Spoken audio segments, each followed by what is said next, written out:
Didikit yan. Pag mataas ang inyong good cholesterol, dadaanan yan, kakainin yan ng good cholesterol at dadalhin sa liver para doon naman i-eliminate sa bile. Okay? Doon ang tuloy. Now, ang good cholesterol galing sa mga pagkain na tawag namin omega-3. Sa mga isda. Mga lumilipad.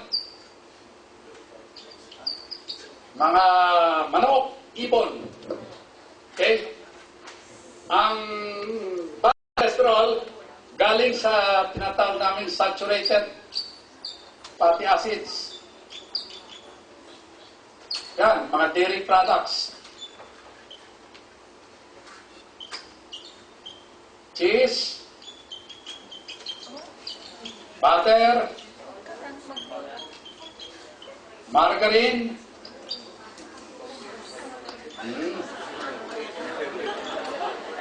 at room temperature, tumitigas. Room temperature. At ang maganda pang source ay yung omega-9.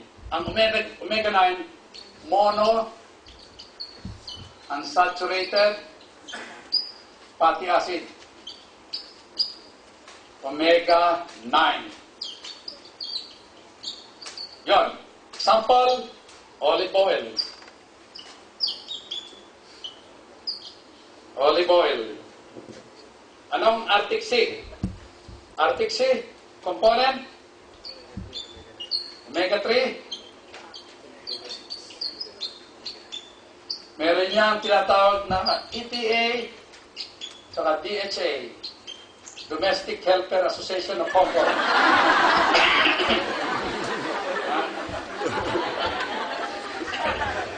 Hindi naman. Wala. Pero actually, desoxyhydroxypentoic, mahaba, hindi ko sinaulo. Okay? And then, merong omega-9. Olive oil. Tsaka, vitamin E, 10 milligrams lang. Antioxidant. Yan ang Arctic Sea. Mamaya, i-demonstrate ni Joe bakit ang Arctic Sea nagkakaroon ng ganon, action, bakit yung omega-3 ng iba hindi nagkakaroon ng action sa styrofoam. Anong styrofoam? Desiccated fat.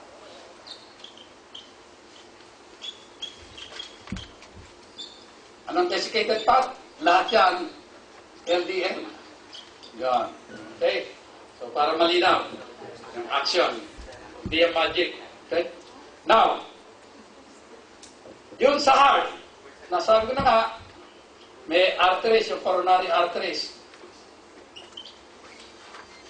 Pag nagbara, kumpleto, ano mangyayari? Sudden death. Secondary to acute myocardial infarction. Yan, ano? Yan ang medical term. Acute myocardial infarction or coronary thrombosis or heart attack. Sige. Pag namatay, anong iniregalo sa inyo? Corona of flowers. Kaya tinawag na coronary artery disease. So, tawa kayo ng tawa dyan. Cholesterol nyo siguro tataas. Lalo na yung mga overweight. Katulad ko, laki ng tiyan. Ha? Siguro, meron na rin akong coronary heart disease eh. Pero hindi pa masyadong critical. So, next time, kung coronary angiogram kayo, iba-bypass. Pagka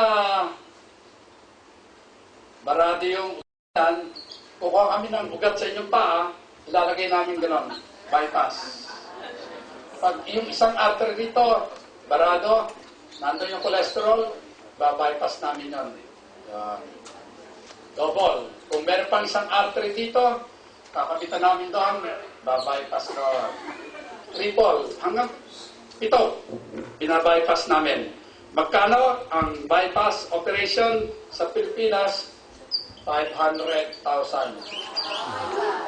Makati Medical, 1.2 million. St. Luke's, 800,000. So, maraming pasyente hindi maka-afford. Anong gagawin namin sa hindi maka-afford? At saka doon hindi natatakot. Natatakot talaga magpa-opera. For the last 3 years, nakalabing 5 na akong pasyente na in-offer ko itong Big 3. Big 3. Aloe vera gel, 1/2 glass, 2 times a day.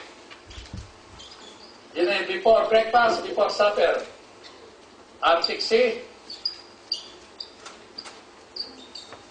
Depende sa cholesterol nila, pero normally, 2 times a day. 1 capsule.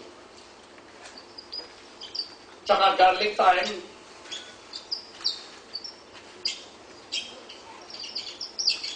1 tablet, 2 times a day. Ano? 1 tablet. Pero pwedeng doblehin. Okay? Usually, binibigyan niya mga merong coronary ng aspirin. Aspilette, ang action is to make the blood thinner. Pero, delikado ang aspirin sa may mga alta presyon. Don't give aspirin sa mga may high blood. Since the blood will not clot, ang isang side effect ng alta presyon, yung mga maliliit na artery dito sa brain, pwedeng pumutok. Magkaroon kayo ng hemorrhage, yung stroke na tinatawag, hemorrhage. Sudden death yun. Kung naka-aspirin kayo, yung bleeding dun sa utak, hindi agad titigil kasi malabnaw ang dugo ninyo. Kaya, pinagbabawal na ngayon na bigyan ng aspirin sa mga may alta presyon. Kung bibigyan ng aspirin, kailangan yung blood pressure well controlled. Kuha kayo ng mga gamot to bring it down to normal level. All the time. Ang blood pressure ng isang tao, pabago-bago at certain minutes of the day. For example, ang normal ng blood pressure, 120 over 80. Ito yung systolic, ito yung diastolic. Ano yan? Systolic, ito yung pumping action ng heart. Pag bomba nun, ano yung blood flow across, outside of the heart, magsisirculate, yun ang systolic. 120, normal. Ang susunod sa systolic, therefore, yung heart, after ng contraction, magpapahinga. Yun ang diastolic niya. Para yung dugo, ipipila ulit yung chamber na yun para sa susunod na contraction or systole. Kasi kung panay ang contraction, hindi magre-relax, hindi mapupuno ng dugo yun sa susunod. Kailangan magpahinga para mapuno ng dugo para may ibobomba ulit siyang papalabas. Now, ano yung diastolic pressure? Ang diastolic pressure, since our aorta, yung malaking ugat na outside of the heart, merong malaking ugat niyan, no? Elastic yan. Pag bomba, itong aorta nito, nag-expand. Siyempre, yung dugo, lalabas dyan. Mapupuno yung aorta, lolob yun, aorta.